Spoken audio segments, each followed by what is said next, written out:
Yo de lo primero que estoy sorprendido es de que la gente se escandalice de esta manera, ¿no? De una manera bastante farisaica, por cierto, porque llevamos muchísimos años con esta historia. Los casos son constantes, permanentes, uno detrás de otro, ¿no? Y además afectando directamente a los nombres más ilustres del pelotón internacional. Basta echar una ojeada a las clasificaciones de los 10 últimos años del Tour de Francia para ver no solo los hombres que lo ganaron, sino que no de los 10 últimos Tour de Francia, de la época de los años 90 y del primer lustro del año 2000, por así decirlo fundamentalmente, hasta que acaba el tema de Armstrong, en el que si miramos los 10 primeros de la clasificación general observamos que 7 u 8 corredores de cada una de las ediciones del Tour se habían visto involucrados en asuntos de dopaje, repito, bien porque los pillaron y dieron control positivo, los menos, bien porque luego lo denunciaron, bien porque terminaron implicados en determinadas operaciones, como la Operación Puerto, siempre con los referentes de determinados médicos que eran evidentemente gurús en prácticas dopantes.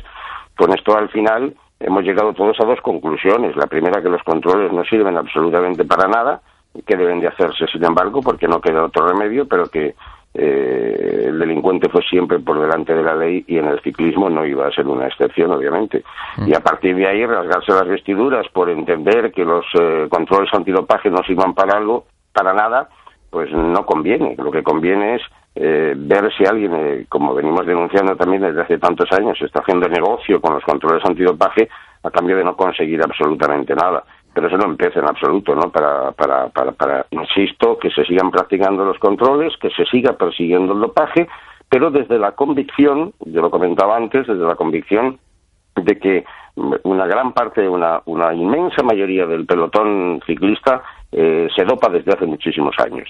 Yo me atrevería a decir que se ha dopado históricamente, digamos que con determinados tratamientos más al uso y más al momento, pues a partir de los 90, que es cuando hace irrupción el tema de la EPO, el tema de la hormona de crecimiento. Con el nuevo siglo aparece, con el nuevo siglo, tiene bastante más antigüedad, desde luego, pero digamos que la práctica más común de las transfusiones sanguíneas, y si eso sabemos que está instalado en el pelotón, pues yo no digo que hay que aceptarlo, en absoluto, habrá que seguir combatiéndolo, pero lo que no podemos es llevarnos las manos a la cabeza cada vez que sale un caso de dopaje, porque están saliendo constantemente uno detrás de otro, e insisto, afectando a la inmensa mayoría de los corredores del pelotón internacional.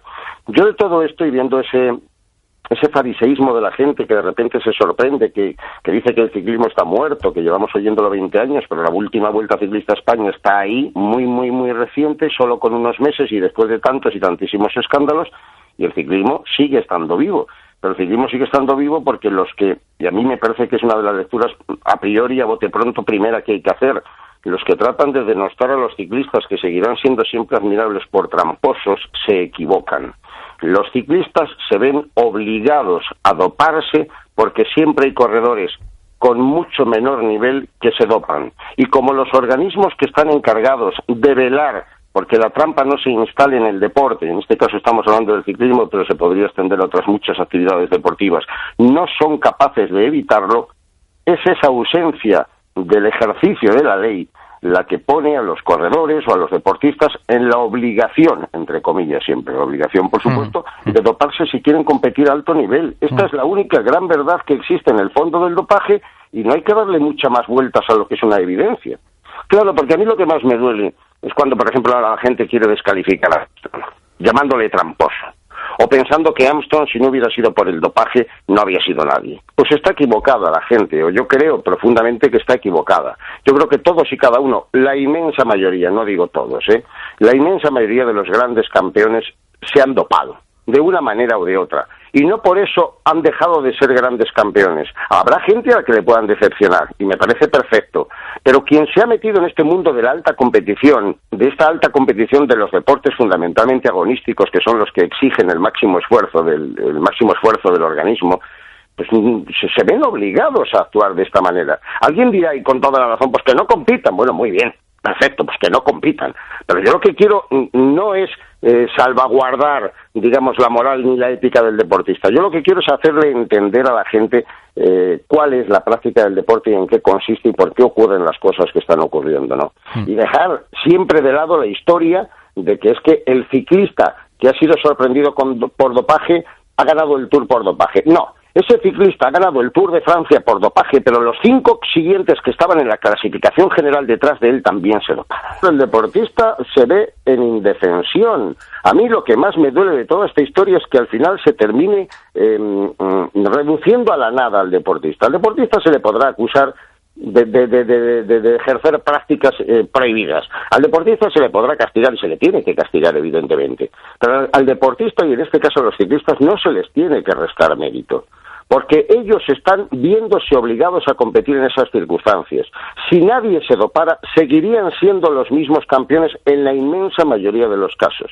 De eso estamos, la gente del ciclismo y la gente que compite en la élite del deporte de máxima exigencia, estamos todos absolutamente convencidos. Pero parece que la gente de a pie, posiblemente porque desde el propio deporte o desde los organismos encargados de ello no lo han querido ni lo han sabido explicar nunca, la gente sigue estando muy confundida y cada vez que sale un positivo, automáticamente llevamos a la consideración de que ese ciclista es una mentira, que es una gran mentira. Pues no, yo no tengo esa convicción. Después de vivir 40 años en el mundo del ciclismo muy encima y muy por dentro, jamás he tenido esa convicción, salvo en algunos casos aislados de gente que aparecieron por ahí de repente y después no fueron nada. Es decir, hay infinidad de casos de ciclistas que han sido castigados, pero bueno, la inmensa mayoría de los ciclistas de élite han sido tarde o temprano castigados por doping, han vuelto a la competición y han seguido siendo igual de estrellas. O sea, tenemos casos de ciclistas que estaban siendo permanentemente perseguidos, controlados y seguían ganando, porque eran los mejores. Y es la inmensa mayoría de esos ciclistas tomaban porque en un momento determinado aparece la barra libre, aparece la EPO, aparece la hormona del crecimiento, aparece la incapacidad de los organismos que tantos millones ganan, que tantos millones cuestan a la vez para detectar a los tramposos. Y si quien tiene que velar por la ley, porque se cumpla la ley, porque se impida la trampa, no lo consigue, está obligando a los demás a actuar en las mismas condiciones. Y eso no digo yo que limpie, por supuesto que no limpia la actitud de los deportistas, pero lo justifica bastante.